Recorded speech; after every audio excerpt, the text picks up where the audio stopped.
আমার নাম নিঃসঞ্জয়। আজকে আপনাদেরকে আমি একটা কবিতা করে শোনাবো। কবিতার নাম হলো প্রশ্ন। প্রশ্ন কবি গুরু রবীন্দ্রনাথ ঠাকুর। মাগো আমায় ছুটি দিতে বল, সকাল থেকে পড়েছে মেলা। এখন আমি তোমার ঘরে বসে করবো শুধু পড়া পড়া খেলা।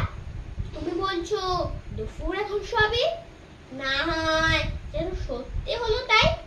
একদিনও কি দুপুর বেলা হলে বিকেল হলো মনে করতে নাই? আমি তো বেশ ভাবতে পারি মনে, সূর্য ডুবে গেছে মাঠের শেষে।